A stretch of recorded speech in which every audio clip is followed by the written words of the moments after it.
Bonjour à tous, bienvenue dans Histoire et Découverte. Dans cette émission, je vous amène à Casablanca, une ville développée sur le site d'une ville antique nommée Anfa. Baignée par l'océan Atlantique, Casablanca est belle par la richesse de son patrimoine. C'est aussi la première zone portuaire, le premier pôle industriel et la première place financière du Maroc. Casablanca abrite 10% de la population du pays. Elle en est la capitale économique et commerciale. Dans cette émission, vous allez saisir tous les contrastes harmonieusement mêlés de cette ville, ayant beaucoup grandi, 25 000 habitants en 1907 et 3,5 millions aujourd'hui. La ville a vu sa population multipliée par 140 en un siècle. L'urbanisation de Casablanca mêle superbement architecture moderne et traditionnelle dans le respect de la culture marocaine. Restez là.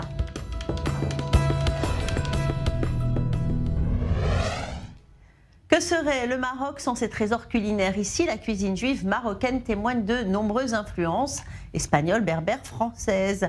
Elle associe ingrédients et arômes de la tradition séfarade à des techniques de diverses influences. Retrouvez Sacha Malka chez Madame Fall pour goûter les douceurs locales. Madame Fall, l'une des plus anciennes pâtisseries de Casablanca. C'est au fond d'une ruelle ordinaire que se trouve cet établissement mythique. Bonjour. Temple d'une passion qui se transmet de génération en génération. Dans les années 1930, Madame Fall, femme entrepreneuse, décide d'ouvrir son atelier pour partager avec les citoyens de la ville ses trésors culinaires. Derrière ses fourneaux, elle s'est affairée durant des années pour produire les traditionnelles galettes sucrées et salées et bien d'autres spécialités. Les héritiers de Madame Fall restent fidèles aux recettes qui ne changent pas dans un monde en pleine ébullition. Aujourd'hui, aux commandes Kevin et Elliot, les arrière-petits-fils de Madame Fall, la fondatrice. Je n'ai que l'embarras du choix face à toutes ces spécialités. Vous pouvez me faire une petite sélection, s'il vous plaît? Bien sûr.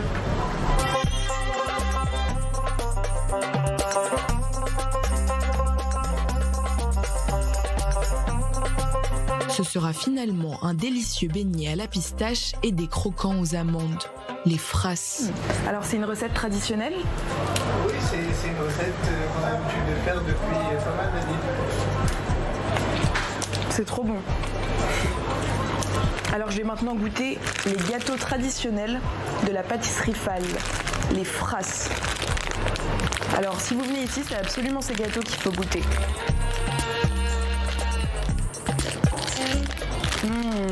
Ça sent les gâteaux de mon arrière-grand-mère. C'est donc avec des éclats d'amandes, des gâteaux sablés, des croquants aux amandes. On a vraiment l'impression d'être à une fête juive avec nos grands-mères. Ça, je pense que dans un thé à la menthe, il n'y a rien de meilleur.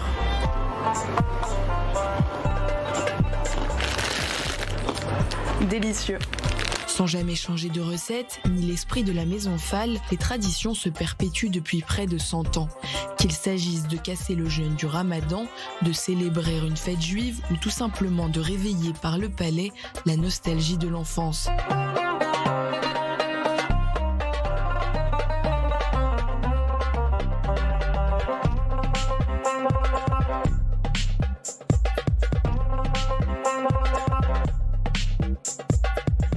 Car au Maroc, c'est par la pâtisserie que tout commence. Toutes les racines qui ont nourri le pays depuis la nuit des temps, les influences qui sont venues colorer sa culture, les femmes, les hommes et les peuples qui se sont agrégés au fil des siècles, on les retrouve dans ses saveurs, dans ses ingrédients, ainsi que dans ses secrets de fabrication.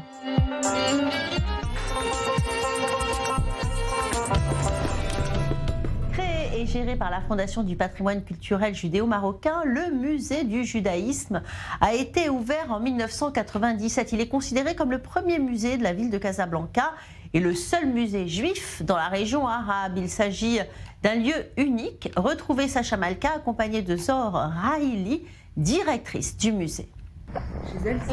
Le musée du judaïsme marocain, créé en 1997, est le premier musée juif ouvert dans le monde arabo-musulman. Auparavant, ce lieu était un orphelinat juif qui dépendait de la communauté juive de Casablanca. Puis, il fut transformé en yeshiva avant d'être dédié à la mémoire. Le Maroc fut ensuite un pays pionnier en créant un lieu dédié à la préservation de l'héritage juif au Maroc. Zor Raili, la conservatrice du musée, me fait visiter les lieux. On a écrit le préambule de la nouvelle constitution du Maroc parce que vous savez, pendant cette période du printemps arabe, le Maroc a révisé sa constitution et là, comme vous le voyez bien, c'est-à-dire c'est la première fois qu'on mentionne l'élément hébraïque dans la constitution marocaine et on explique aux Marocains que l'identité culturelle du Maroc et du Marocain, elle est plurielle. C'est une identité culturelle plurielle, c'est-à-dire ils expliquent que parmi les affluents qui composent l'identité culturelle plurielle du Maroc, nous avons bien sûr l'affluent de base et l'élément de base, c'est la mazérité. Nous sommes tous des Amazirs et bien sûr nous avons l'élément arabo-musulman, l'élément juif ou hébraïque, l'élément andalou, sahraoui, hassani et méditerranéen. C'est ça l'identité culturelle plurielle du Maroc. Après le préambule de la Constitution, une plaque mentionne les fondateurs de ce lieu unique. L'initiative a été prise par des citoyens marocains juifs, des pionniers dans le monde arabe. Donc nous avons M. Serge Berdugou qui est le président fondateur, l'un des fondateurs du musée de la Fondation du patrimoine culturel du marocain, qui est ambassadeur itinérant de Sa Majesté le Roi et qui est le secrétaire général du Conseil des comités israéliens du Maroc. Nous avons bien sûr M. Feu Simon Lévy, qui est le grand militant marocain très connu, qui était un professeur de langue et de littérature espagnole à l'université Mohamed V à Rabat. Donc c'est quelqu'un qui a fait beaucoup de choses pour avoir ce musée juif aujourd'hui qu'on a à Casablanca. Et bien sûr nous avons Feu Jacques Toledano et Feu Boris Toledano.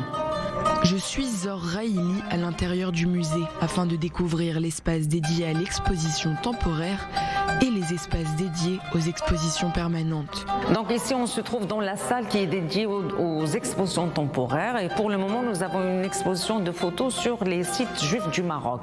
Et donc on expose essentiellement des photos de synagogues restaurées et de cimetières juifs restaurés au Maroc aujourd'hui. Ce sont les institutions du musée du judaïsme marocain et la Fondation du judaïsme marocain qui ont été les premières à initier des projets de préservation de ce patrimoine juif. Parmi leurs missions, établir un inventaire des sites juifs marocains. Dans l'espace dédié à l'exposition permanente, on trouve des objets propres à la culture juive marocaine, offerts par des familles juives et musulmanes.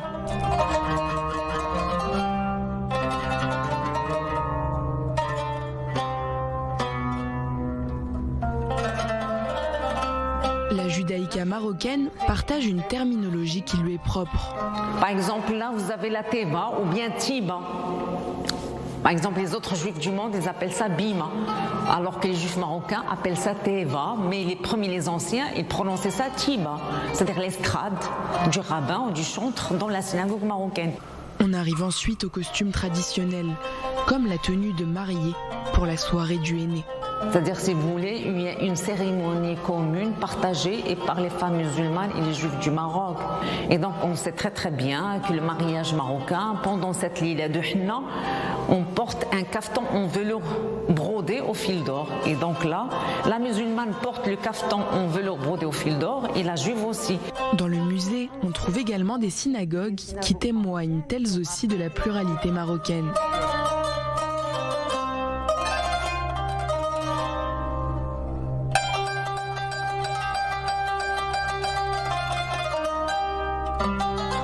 La visite touche à sa fin.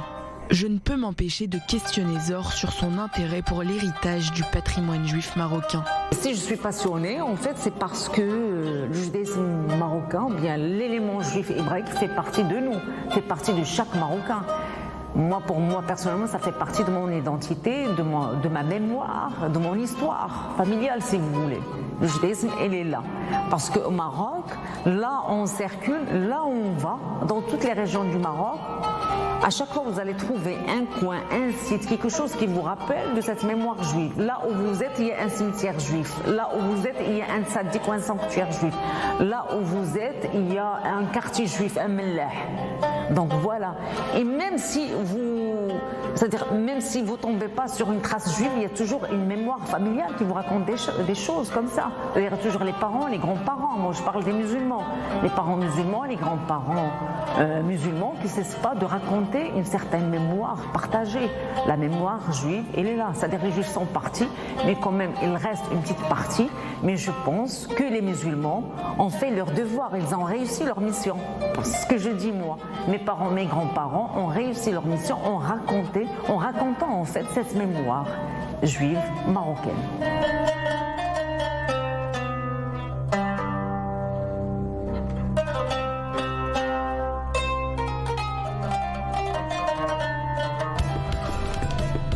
Avocat et homme politique marocain, Serge Berdugo est également le secrétaire général du Conseil de la communauté juive du Maroc et le président du Conseil de la communauté de Casablanca où vivent environ 2000 juifs. En compagnie de Sacha Malka, il revient sur son œuvre pour une meilleure intégration de la communauté juive dans le cadre national marocain et pour la rénovation des institutions communautaires. Regardez. Président de la communauté juive du Maroc, ambassadeur du roi du Maroc, ancien ministre du Tourisme, Serge Berdugo est né à Meknès, la petite Jérusalem, dans une famille d'illustres rabbins. Sur les conseils de son père, il reste en dehors de la sphère politique jusqu'en 1972. Il m'a toujours dit qu'il fallait surtout pas mettre les mains dans le cambouis de la communauté parce qu'à ce moment-là, on ne sait pas comment les retirer. Et il avait l'expérience puisqu'il est resté 35 ans président de la communauté juive de Meknès de 1937 à 1968 et qu'il a occupé le poste que j'occupe actuellement de secrétaire général du Conseil des communautés. Originaire de Galicie, la famille de Serge Berdugo s'installe ensuite en Espagne. Comme beaucoup d'autres juifs séfarades, ils ont été contraints à l'exil pendant l'Inquisition. C'était plutôt même une Espagne magnifiée qui est restée dans leurs esprits. Mais il est évident que ce qui a marqué, disons, la vie et le vécu des Juifs du Maroc, c'est que après avoir vécu avec les Berbères pendant près de 500 ans, ils se sont confrontés aux Arabes au moment de l'invasion arabe, de la conquête arabe. Les Arabes musulmans ont eu l'intelligence, la sagesse de leur laisser pratiquer leur religion.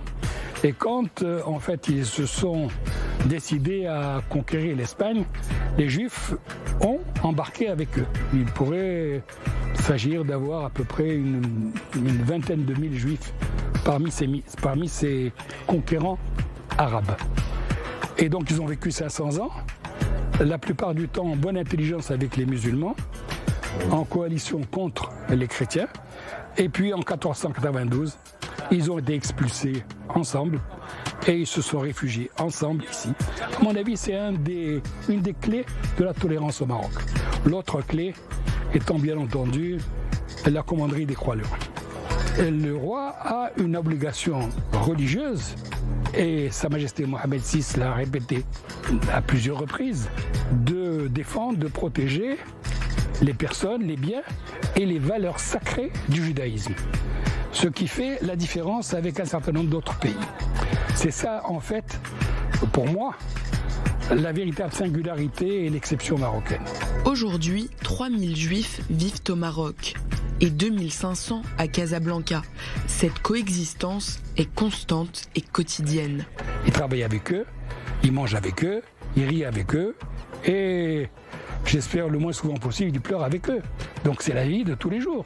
Il n'y a pas de différence. Quand vous prenez un immeuble, il y a 6 appartements, il y a un appartement avec un juif et 5 appartements avec des musulmans qui vivent en bonne intelligence. Donc c'est la vie quotidienne, la vie au quotidien.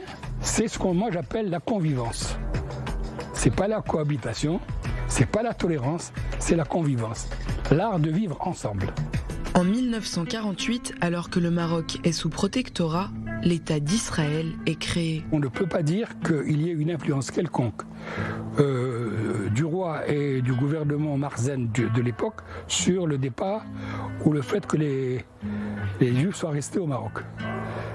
En 1948, c'est relativement simple. C'était un départ messianique. 48, ça veut dire il y a les juifs religieux qui ont appris qu'il y avait un État israélien l'année prochaine à Jérusalem. Et ben c'était cette année-là, ils sont partis. Puis après, il y a eu un deuxième événement. C'est le bannissement de Mohammed V. Les relations très fortes entre les juifs et le roi ont fait que certains juifs se disant on a banni notre roi, nous on reste pas. Puis après, il y a eu l'indépendance. À l'indépendance, le problème, c'était un problème linguistique. Des tas de gens, de juifs intellectuels, étaient, disons, comment dirais-je, ils étaient éduqués en français, ils avaient fait leurs études à la Sorbonne, ils avaient tous leurs diplômes, ils ont eu peur que l'arabisation naturelle du pays les mette en porte-à-faux. Mais il y a une époque qui est pour moi une véritable paradis sur Terre. C'est 56-61. À ce moment-là, je crois qu'on a atteint le maximum de ce qui peut être possible dans le monde de la tolérance. Il y avait des juifs partout, ils étaient acceptés partout, aussi bien dans la police que dans l'armée. C'était un paradis. Et ça s'est arrêté quand ? Ça s'est arrêté en 61, quand il y a eu le sommet arabe de Casablanca. Alors à ce moment-là, on a hérité de toute la phraséologie, la politique du Moyen-Orient. Et il y avait dans les résolutions de la Ligue arabe 2 ou 3 résolutions qui ne pouvaient pas convenir aux Juifs. Pas de relation avec Israël, ni épistolaire, ni téléphonique. Ça voulait dire que pour des Juifs du Maroc qui avaient des relations avec leur famille, qui étaient à moitié partis déjà en Israël, c'était insoutenable. Et là, il y a eu une rupture. Arrivé en 67, il y a eu donc la guerre des 6 jours, où rien ne s'est passé de terrible au Maroc, rien. Mais il y a un État qui a profité de cette situation, c'est le Québec, qui s'est rendu compte qu'il y avait au Maroc une élite francophone, parfaitement éduquée. Et donc, ils leur ont fait un pont d'or. Et il y a eu 40 000 juifs qui se sont retrouvés au Québec. Depuis, je crois que la suite de l'histoire, c'est le regroupement familial, les gens qui retournent voir leurs enfants, les étudiants qui ne reviennent pas, dans le même phénomène que le brain drain. Depuis la réactivation des relations diplomatiques entre le Maroc et Israël et la mise en place des vols directs, les touristes israéliens affluent. Grâce aux initiatives de préservation du patrimoine judéo-marocain, les juifs du monde entier ont aujourd'hui accès à cet héritage. Nous, depuis, disons maintenant, 30 ans, on essaie par tous les moyens de préserver notre patrimoine.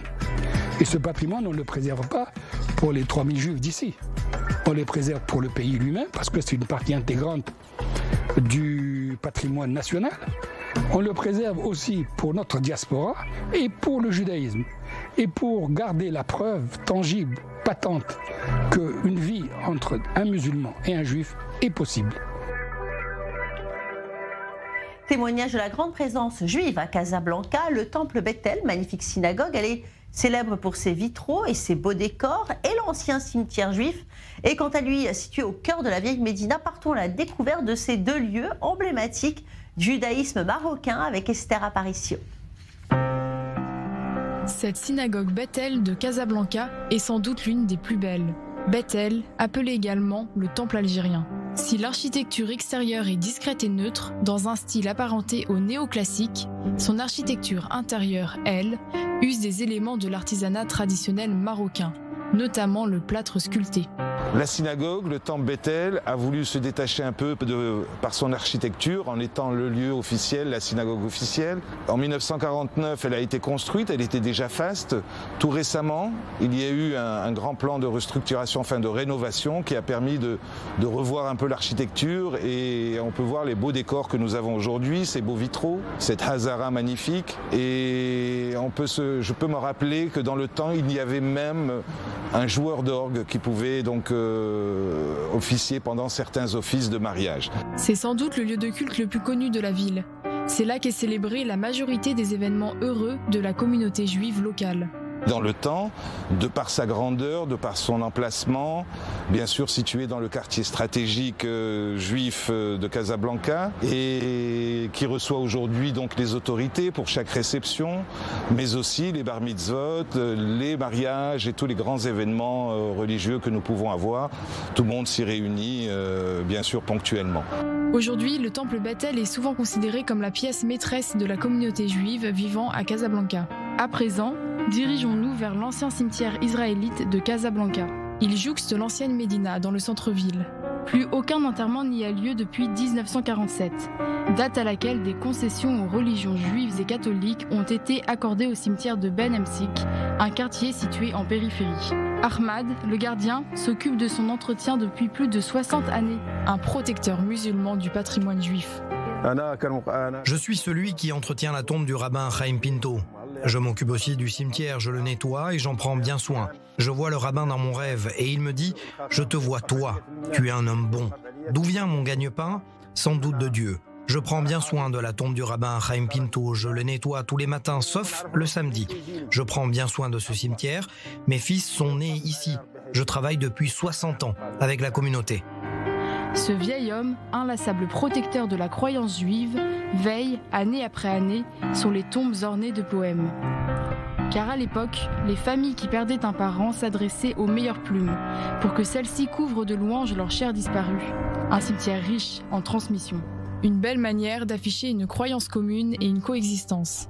Car même si l'idylle n'a pas toujours été au beau fixe entre juifs et musulmans, le respect est toujours bien présent.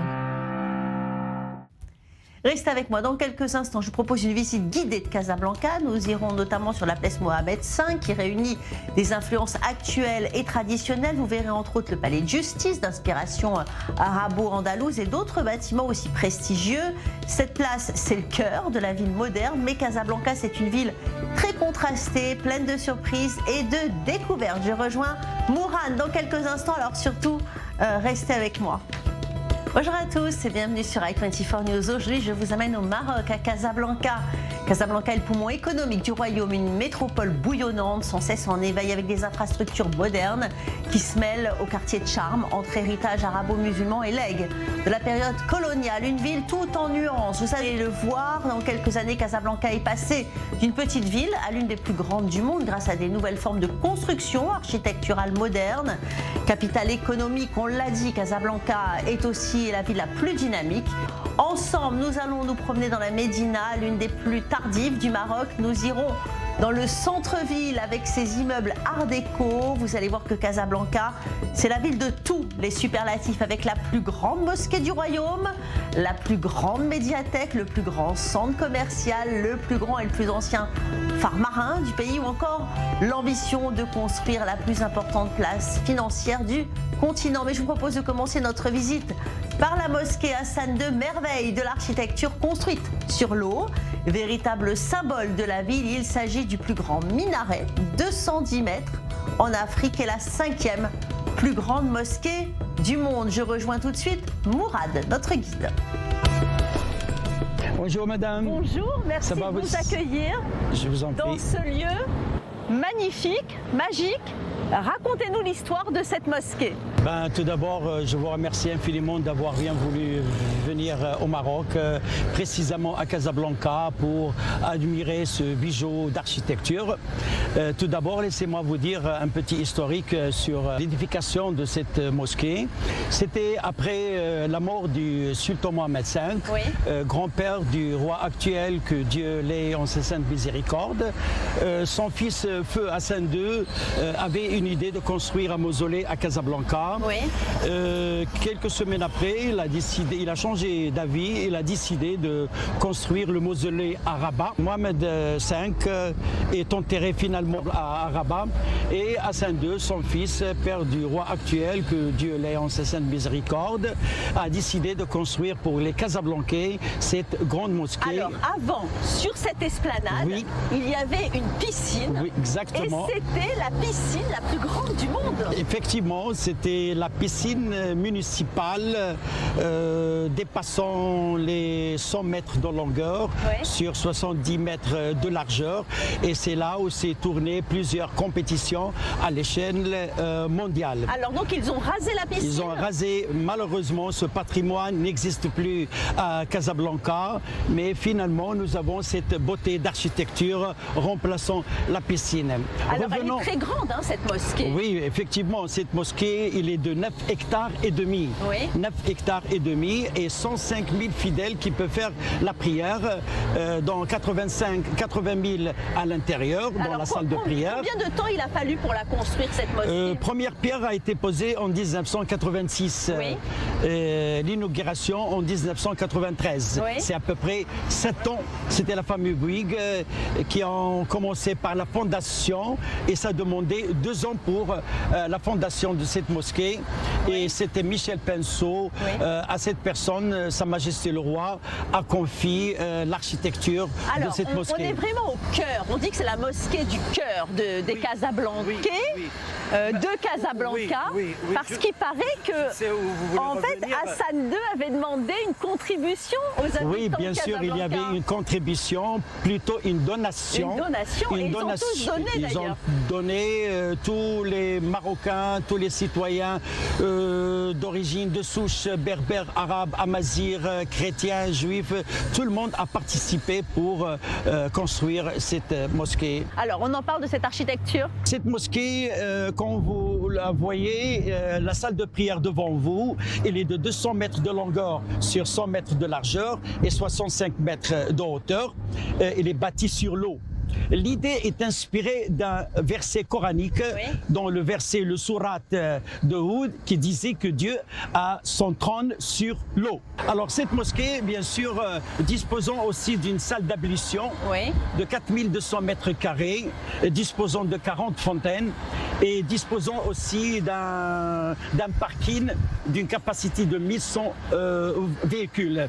Vous voyez devant vous aussi, il y a le minaret.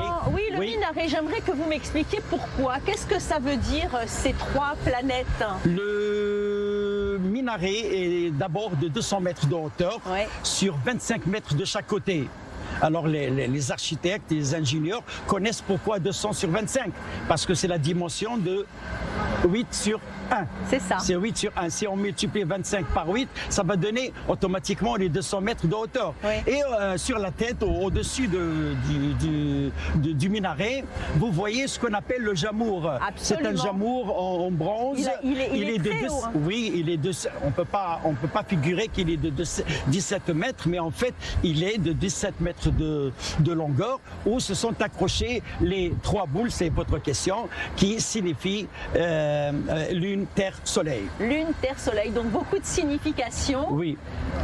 Elle est ouverte, cette mosquée. Cette mosquée est ouverte pour les 5 prières, pour les musulmans, surtout les habitants de l'ancien Médina, et le jour du vendredi pour tous les Casablancais qui arrivent de partout pour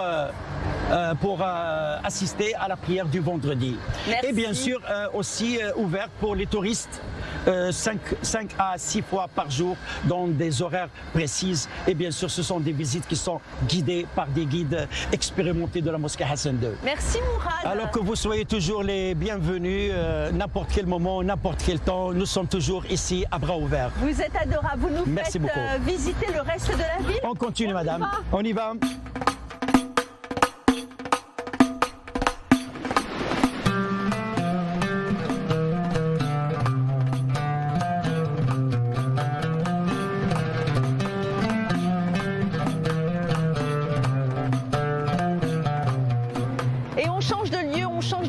Nous ne sommes pas sur la Croisette à Cannes, mais nous sommes sur une promenade, la Corniche à Casablanca, un lieu de baignade, un lieu de surf, un lieu de divertissement et un lieu où on trouve de nombreux restaurants.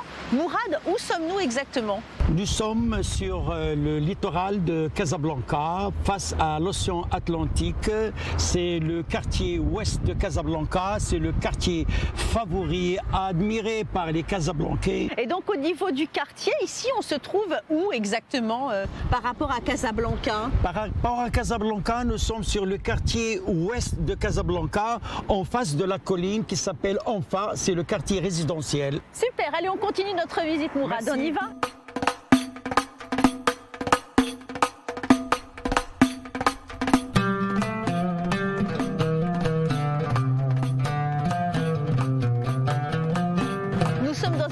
Quartier de Casablanca, Mourad, un quartier incroyable, on l'appelle d'ailleurs California. D'ailleurs il y a des maisons, j'ai envie de dire de fous, à des prix, on entend parler de 2-3 millions de dollars à partir d'un million de dollars. Voilà, donc on entend parler de millions de dollars ici, pour être propriétaire en tout cas ici. Des résidents de partout. Des résidents qui viennent du monde entier, très cosmopolite, hein, ce quartier de Casablanca, mais c'est surtout un lieu chargé d'histoire.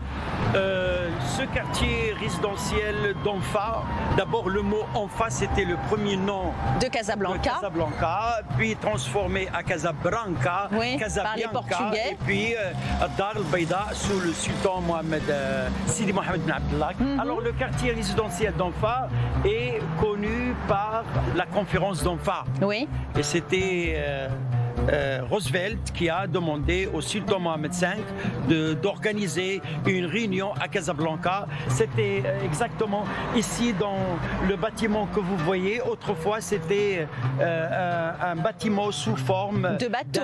De bateau, oui, effectivement. Oui. Et c'est là où il y avait la réunion entre Premier ministre britannique Winston Churchill et le président des États-Unis Roosevelt et De Gaulle et d'autres. Qu'est-ce qui s'est négocié lors de cette conférence? C'est négocié pour se réorganiser pour une attaque contre les nazis, oui, durant la Deuxième Guerre mondiale. Et bien sûr, nous notons aussi l'absence de Joseph Staline qui était en tête de l'armée russe au Tchad. Oui. Alors qui habite dans ce quartier? Est-ce qu'il y a des personnalités connues? Bien sûr, il y a des personnalités connues, marocaines, françaises, surtout des Fassis, des Berbères, des Arabes et même des étrangers. Oui, alors ils viennent ici, dans ce quartier-là en général, par exemple les diplomates, c'est ici qu'on les trouve? Oui, autrefois les diplomates habitèrent ce quartier, mais avec le temps se sont déplacés dans Parce que c'est dans cette maison qu'était le consul des États-Unis, c'est ça? Cette maison-là. C'était la demeure du consul des États-Unis et c'était la maison où De Gaulle, avec sa grande taille, qui a passé sa nuitée ici en lui fabriquant tout de suite à la hâte une grande lit. Un lit à sa taille. À sa taille. Oui. Donc il y en a quand même des références historiques à Casablanca. Oui, bien sûr, comme le reste des villes marocaines. Oui, oui, oui. Merci Mourad. Je vous en prie, madame.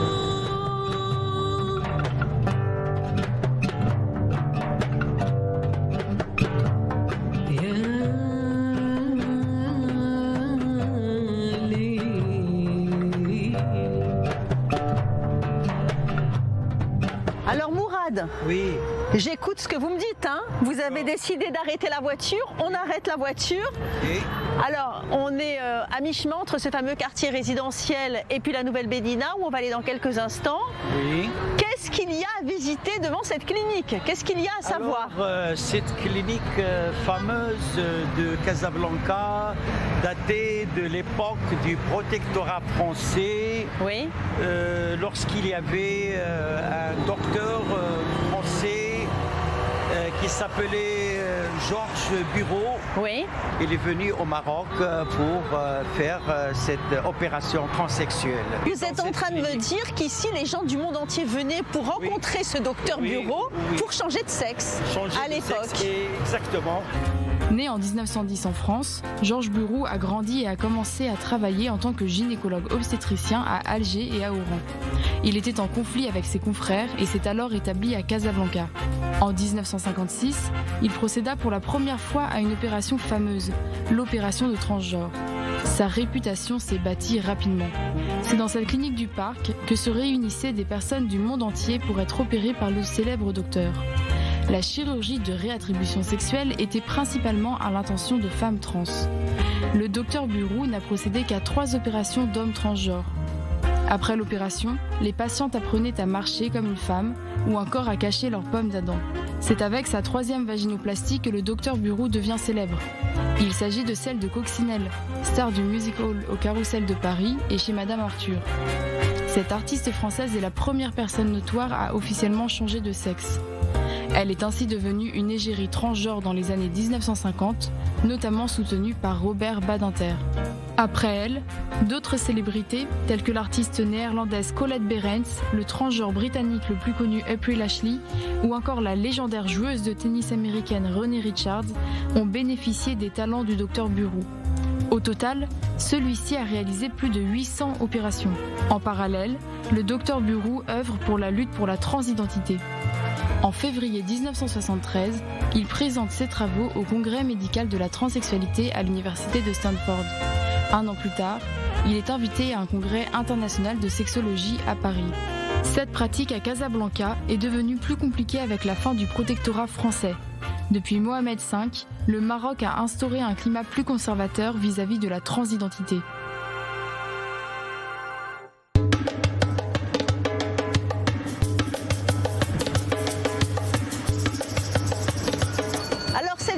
Casablanca, elle réserve de nombreuses surprises. On vient de passer par ce fameux quartier résidentiel qui nous rappelle la Californie, Beverly Hills. Maintenant, on est à la place des Nations Unies, appelée maintenant la place Mohamed V, avec tous ces pigeons. On a l'impression d'être à Venise. C'est une ville riche, hein, dis donc, Casablanca, Mourad. C'est comme aussi la Piazza del Duomo à Milan, en Italie. Effectivement, c'est la place Mohamed V, ex-place Nations Unies. C'est le point de rencontre des habitants de Casablanca, surtout ceux qui ne travaillent pas les jours de la semaine, qui ne travaillent pas au plein centre de Casablanca, ils arrivent le week-end. Oui. Mais bien sûr, les gens qui travaillent durant toute la semaine ici, on ne peut pas les croiser. Alors pour savoir quel type de personnes qui circulent sur cette place. Oui, les gens qu'on peut croiser dans cette place ou sur cette place, qui est aussi connue par l'architecture Art déco, oui. Surtout quand vous voyez au fond à gauche, c'est la poste datée de 1918, réalisée par un architecte français qui s'appelle Andréan Laforge. Également. D'ailleurs, cette poste, pour revenir sur cette poste, il y a la copie conforme à Alger. Hein. Oui, effectivement, la copie conforme, c'est celle qui se trouve à Alger, capitale de l'Algérie, République algérienne. Oui. Et au fond, vous voyez, c'est la Banque d'État, oui. Datée de 1937, réalisée par Edmond Briand.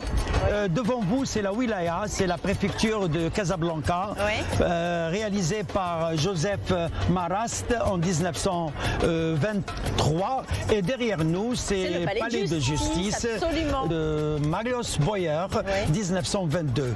Oui. Alors dites-moi, c'est très français. Exactement, Valérie, c'est un mode de vie très occidental. Ça n'a rien à voir avec le mode de vie à Fès ou à Marrakech, qui sont restés des villes traditionnelles dans leur mode de vie. Par contre, ici à Casablanca, les gens ils sont modernes, ils vont vers les boîtes, les bars, surtout les jeunes. Les jeunes, avant un certain âge précis, ils vont n'importe où ils veulent. Oui, c'est la vie comme en Europe, la vie comme en Europe contemporaine. En tout cas, c'est vrai que lorsque l'on parle du Maroc et que l'on parle de Casablanca, on ne peut pas dissocier ça de l'histoire moderne finalement du pays. Casablanca restait toujours la ville occidentale, surtout dans les années 70 et les années 80, 90. Et en venant vers 2021, beaucoup de choses ont beaucoup changé et la ville, soi-disant, on ne se sent pas dans un pays arabe, si oui, vous voulez dire. C'est ça, c'est ça. On a vu qu'il y avait de nombreuses écoles. Oui. Oui, des écoles françaises, on a vu Jeanne d'Arc, Effectivement. des écoles américaines, Effectivement, des écoles espagnoles. Oui, nous avons des écoles de différentes langues, des écoles comme Jean-Juan Ramos pour l'enseignement en langue espagnole.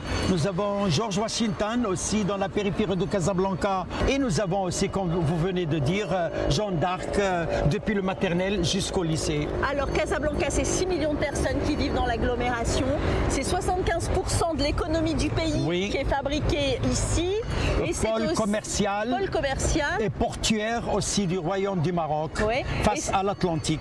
Et c'est aussi ici que l'on trouve le plus de touristes et de personnes, de cosmopolites venant vivre. Le tourisme, c'est grâce à l'aéroport Mohamed V. Parce que tous les avions, tous les vols qui arrivent de différentes provenances atterrissent à Casablanca. Et maintenant, c'est devenu un arrêt obligatoire. Pas obligatoire, mais souhaitable. C'est à cause de la mosquée Hassan II. Pourquoi il y a autant de juifs qui vivent à Casablanca? Les juifs au Maroc, madame, ils étaient partout. Et si on parlait de l'histoire, vous la connaissez peut-être mieux que moi, et il y a les Juifs qui s'installèrent dans les pays du Maghreb depuis des centaines de siècles avant Jésus. On a ce que nous connaissons, nous, d'après notre connaissance, les Toshavim. Par exemple, les Toshavim qui sont venus. Les Toshavim, d'abord, c'est un mot qui veut dire des gens autochtones. Des gens autochtones, ce sont des résidents du Nord-Afrique qui sont venus après la chute du temple de Jérusalem qui a été détruit par le roi de Babylone. Bon, alors un petit peu plus tard, il y a eu l'Inquisition. Donc les Juifs d'Espagne sont partis, sont arrivés ici au Maroc. C'était une terre d'accueil quand même. Les Juifs qui sont venus au Maroc, ce sont les expulsés. Ils sont venus avec les Marocains, avec les musulmans. Bien sûr, c'était en 1992 où ils se sont venus. On les appelle aussi Sephardim ou les Séfarades. Ce sont les Juifs qui sont venus de l'île ibérique. Voilà, c'est ça. Après, bien sûr, c'était comment dirais-je, durant les rois catholiques, Isabelle de Castille et Ferdinand de et son mari Ferdinand. Aragon. Alors aujourd'hui, qu'est-ce qu'il reste de la culture française à Casablanca? Tout est français. Tout est français, le mode de vie, le mode de s'habiller, le mode de parler. Dans notre dialecte marocain, on trouve des gens qui parlent moitié dialecte marocain et dialecte et le français mélangé. Et français. Et avec notre génération qui arrive, de nos enfants, ils ajoutent l'anglais aussi. On ajoute l'anglais. Alors, on a vu de nombreuses pharmacies françaises. De nombreuses pharmacies, toutes les écritures en langue française. Absolument, des magasins.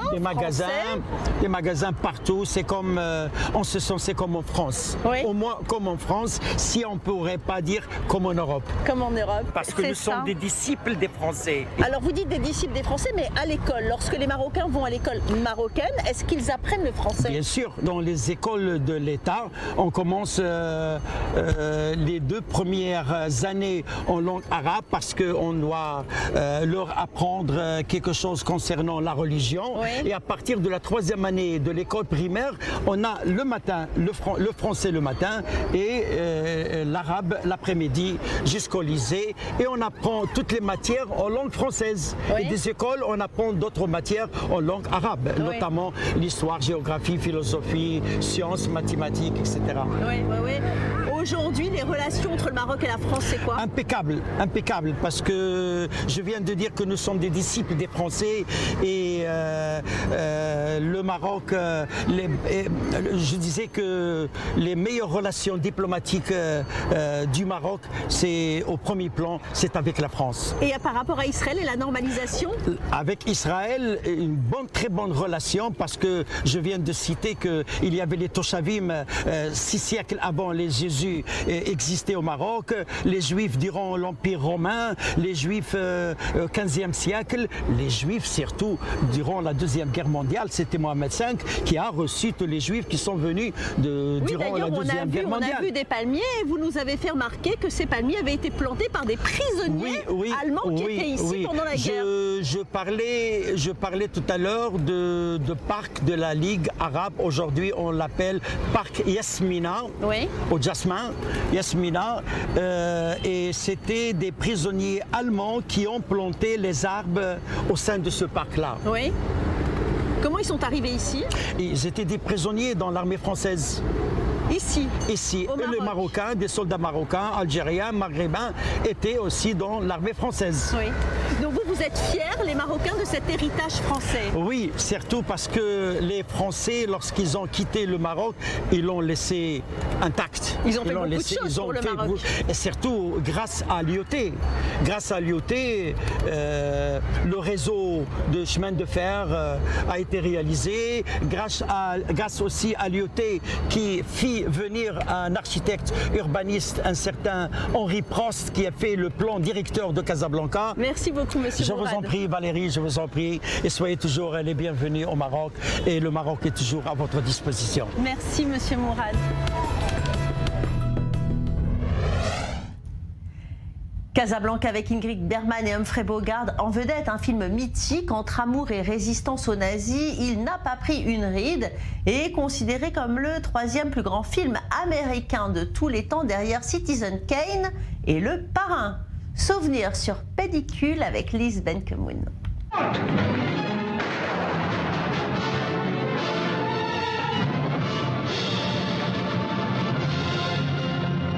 Tourné en 1942, Casablanca est un chef-d'œuvre et depuis un film culte. On croit à tort que c'est avant tout une histoire d'amour, mais en réalité, c'est un film sur l'engagement qui montre un conflit shakespearien entre amour et devoir. Tourné à Hollywood, il présente le point de vue américain pile au moment où la Seconde Guerre mondiale va basculer. Ce tournant, c'est le débarquement des Alliés en Afrique du Nord. Au Maroc, les Alliés sont accueillis par les balles des officiers vichistes. Mais la reddition des troupes françaises a lieu rapidement le 11 novembre 1942. Même si des sous-marins allemands mènent encore des attaques devant Casablanca pendant 5 jours de plus, la victoire des Alliés est désormais en marche. Mais Casablanca, c'est avant tout des interprètes incroyables. Humphrey Bogart et Ingrid Bergman, alias Rick et Ilsa. Ingrid Bergman is Ilsa, the last woman he ever expected to see, the only woman he ever loved. Of all the gin joints in all the towns in all the world, she walks into mine. I thought I would never see you again, that you are out of my life. Rick est un Américain jadis idéaliste et sentimental, devenu depuis amer et cynique. Expatrié à Casablanca, il y est propriétaire d'un bar à la mode. Ce nightclub huppé attire une clientèle variée, composée de fonctionnaires français et nazis, de réfugiés de tous bords et même de voleurs. Par un coup du destin, Rick se retrouve en possession de 2 précieux laissez-passer pour Lisbonne, d'où il est facile de rejoindre l'Amérique. Au même moment, l'ancien amour de Rick, et la raison de sa nostalgie permanente, Ilsa Lund, arrive au bras de son mari, Viktor Laszlo, un chef de la résistance tchèque activement recherché par les nazis. Laszlo, qui ne sait rien de l'aventure entre sa femme et Rick, mais qui est au courant de l'action militante de ce dernier dans le passé et notamment de son soutien aux républicains pendant la guerre civile espagnole, s'étonne des hésitations de Rick à le sauver. Mais leur discussion est interrompue par un groupe d'officiers nazis qui se mettent à chanter un hymne patriotique allemand. Laszlo somme alors l'orchestre de jouer la Marseillaise avec la permission de Rick.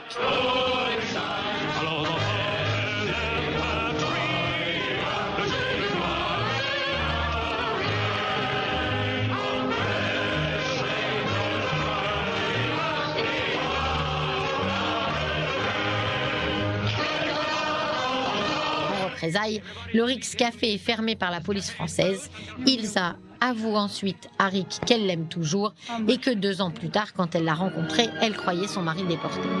Rick se décide alors à sauver le résistant en espérant garder sa femme, mais à la fin du film, alors qu'il a fait ce qu'il fallait et que son amour s'envole, il rejoint les forces françaises libres à Brazzaville. La boucle est bouclée et la morale hollywoodienne sauve. En temps de guerre, on a autre chose à faire que de penser à l'amour.